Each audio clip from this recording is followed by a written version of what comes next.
E aí, pessoal, eu tô aqui, sejam todos bem-vindos a mais um conteúdo. Vídeo de 2025. Aqui em 2025 eu vou estar tentando postar um vídeo por dia, então fiquem ligados. Vamos começar com conteúdo técnico aqui hoje. Bom, vamos lá. Projeções de Fibonacci. Essa projeção aqui também é a Standard Deviation do ICT, e ela sempre vai acontecer em uma pernada manipulativa. Mas antes, aqui na esquerda tá as configurações da retração de Fibonacci. 0, 1, menos 2, menos 2,5 e menos 4. Essas são as regiões da nossa ferramenta de Fibonacci, beleza? Simples assim, você pode só copiar ou criar a sua aí. E a gente, como eu falei, né? Ela sempre vai estar em uma pernada manipulativa. Mas a gente pode ter dois tipos de pernada manipulativa. Uma, que é aqui o Change of the Order Block Formation, para fazer uma reversão no mercado. Então, normalmente, isso aqui é muito útil para a gente buscar projeções a partir de pedir arrays de tempos gráficos maiores. Imagina então que o preço ele vem descendo e ele toca aqui nessa pernada manipulativa aqui e um pedir array do tempo gráfico maior, certo? E a gente vai querer ver uma reação da compra aqui. A gente pode jogar nossa Fibonacci aqui de maneira de reversão, né? De maneira aqui para reverter o preço para alta e a gente buscar alvos dessa reversão. Ou seja, a gente vai procurar comprar aqui, buscando alvos aqui, usando a Fibonacci. E também buscando, óbvio, limites aonde o preço pode começar a reverter ou a fazer retrações. Então, por exemplo, usando a ferramenta de Fibonacci, a gente tem uma certa ideia de que aqui no menos 2 a gente pode ter uma retração do preço. E a gente sabe que a região aqui do menos 1 para baixo é onde a gente tem uma boa compra, compras boas, né? De baixa resistência. Isso aqui no exemplo da alta. No exemplo da venda é basicamente a mesma coisa, só que ao contrário.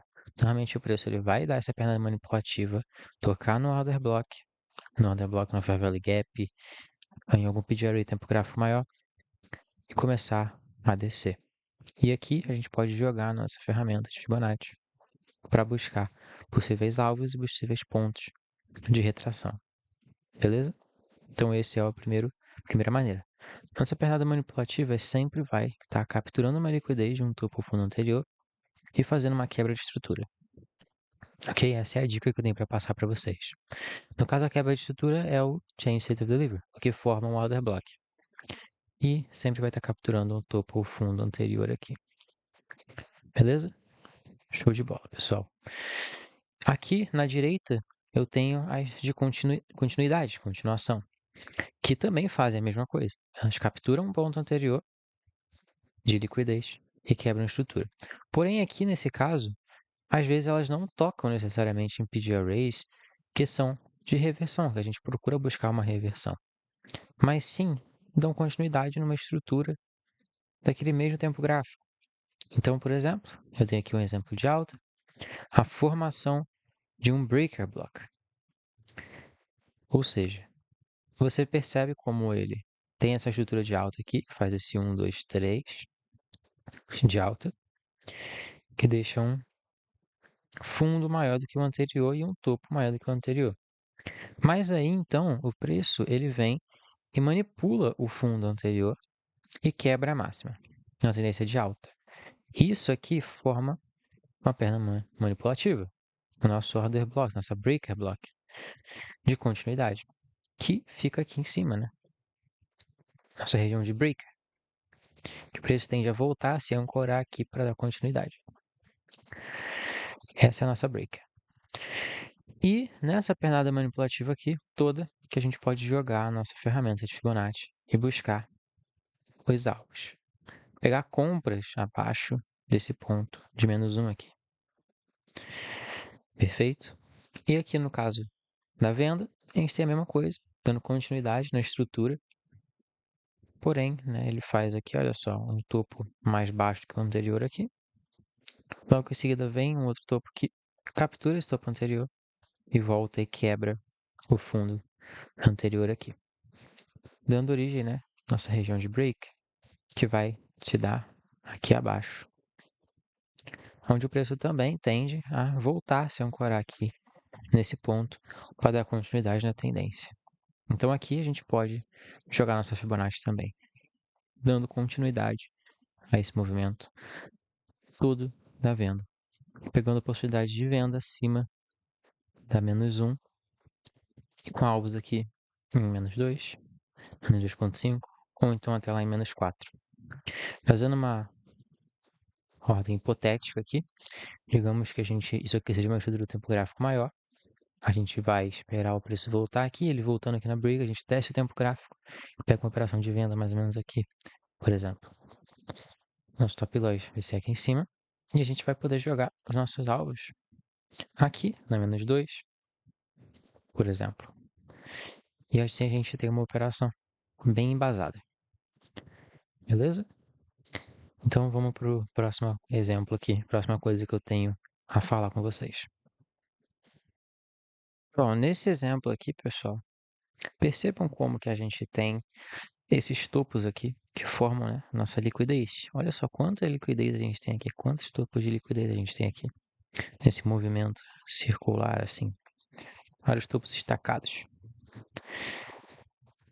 A gente pode unir isso às nossas projeções. E a gente tem um alvo muito bacana.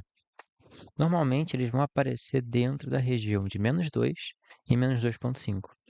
Se eu puxar a região de -2,5 aqui, vocês vão ver como que essas regiões, esses pontos, eles ficam alinhados com a nossa projeção.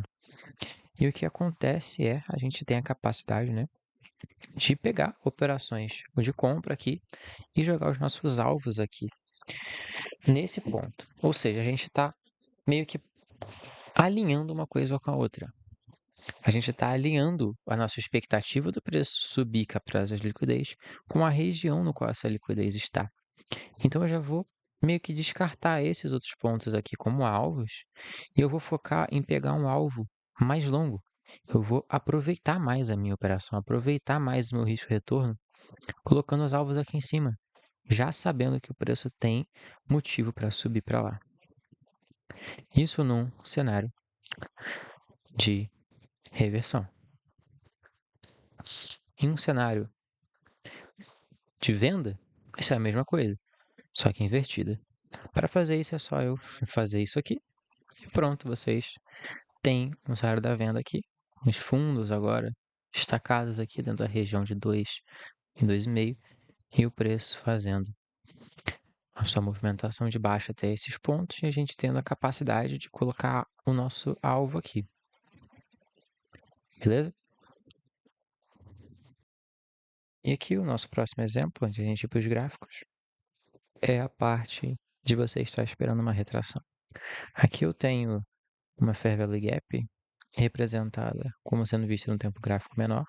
Então isso aqui é uma Fair Value Gap de um tempo gráfico maior do que os 10 linhas. E aqui a gente tem o cenário onde a gente tem esse movimento aqui de Other Block. Você vê que segurou bastante o preço aqui na frente, impulsionou na alta. Esse ponto aqui sendo projetado, ele dá a região de 2 e 2,5, bem aonde o preço realmente voltou, né, retornou para ancorar o seu novo pernada de impulso. E também a gente teve aqui, no meio dessa correçãozinha que a gente teve para o movimento de alta, uma breaker aqui de continuidade, no qual também jogando a ferramenta, a gente teve aqui a região de 4. Então, olha só, a gente teve uma certa confirmação a mais de que aqui é um ponto interessante. Se você vai pensar, nesse movimento aqui, a gente também tem uma Fair Value Gap, mas ela foi rompida. Você pode ver como é que o preço segurou aqui, mas ela foi rompida. Porque a gente tem alvos aqui em cima.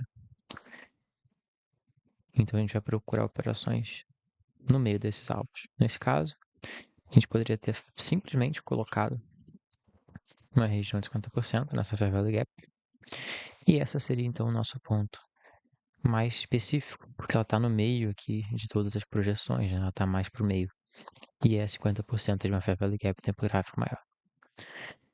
Perfeito? Vamos, por exemplo, no gráfico agora. Bom, pessoal, eu tenho aqui então uma representação no gráfico, aqui no gráfico as coisas são um pouco diferentes, porque o price action é um pouco diferente, né, de um desenho. E também porque a gente tem mais regiões, mais análises, mais pontos para observar. Mas o que eu quero que vocês prestem atenção aqui é nessa estrutura grandona que a gente tem aqui na ponta vendedora, certo? Capturando esse topo aqui anterior e tocando aqui na região de interesse. E o fato dela vir aqui fazer o movimento manipulativo e começar a descer. A verdade é que esse gráfico ele está invertido, mas eu vou usar o mesmo exemplo na venda e na compra, beleza? Pensando aqui na ponta vendedora, que é uma cidade mais fácil, na minha opinião, de explicar, de entender, a gente tem essa aqui como se a nossa perna manipulativa, que a gente pode projetar. E você vai perceber que a gente teve as nossas melhores compras da região do 1 até a região do menos 1, né? Aqui um ponto bom de venda, o qual a gente teria os alvos aqui no menos 2, no menos 2,5, que seriam os primeiros alvos para esse tipo de movimentação. Você percebe que a gente tem os fundos aqui estacados, com pontos de liquidez muito relevantes. Então, qualquer ordem aqui a gente poderia fazer seria interessante, né? Calma, aqui é o contrário, né?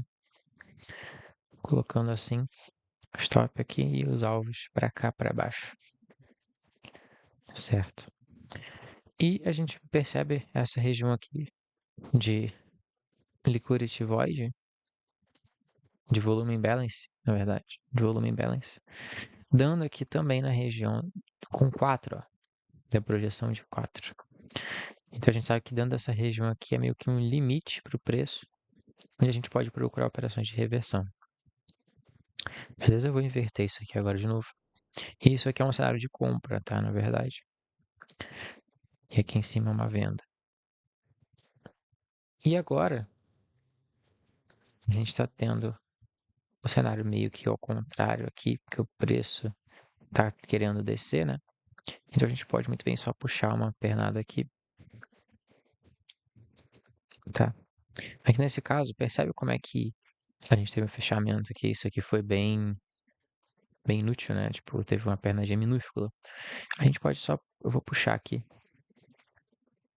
todo esse movimento. Tá? E aí você percebe as melhores vendas sendo aqui acima, na região do menos 1.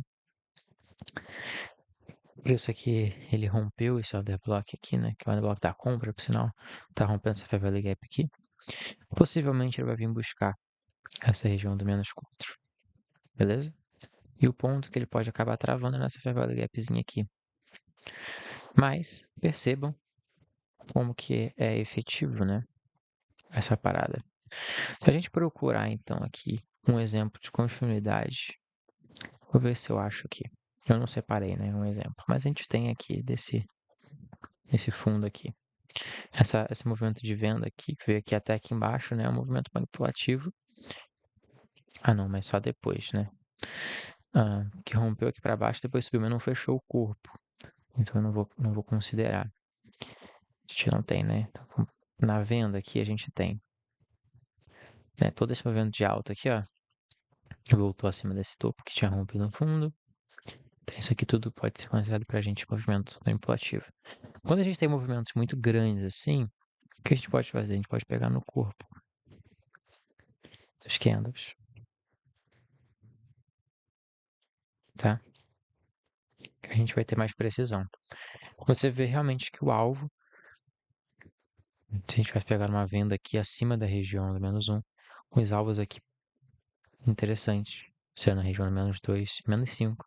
E o alvo final, que é um alvo de reversão, quase nunca atinge, né? Normalmente só nas retrações, lá o menos 4. Tá, então esse foi um exemplo bacana, né, de continuidade. A gente teve um exemplo de continuidade aqui que eu não vi. Né? Subiu, depois voltou, depois jumpou para cima, então a gente tem isso aqui sendo movimento de continuidade também. Beleza? Como ele é pequeno, pegar no corpo ali. E lá, novamente, a gente tem uma região onde o preço realmente travou, aqui na 2. Mas ele também usa isso, pessoal, não só como efeito contrário, mas ele também pode usar isso aqui como uma região de suporte, né? Dando uma certa quantidade no preço. Beleza? Então é isso, meus amigos. Muito obrigado por ter assistido esse vídeo. E se esse aqui agregou ao teu operacional, ao teu entendimento de mercado, deixa o like aí. Sobrou alguma dúvida, comenta. Beleza? Valeu, falou, fui.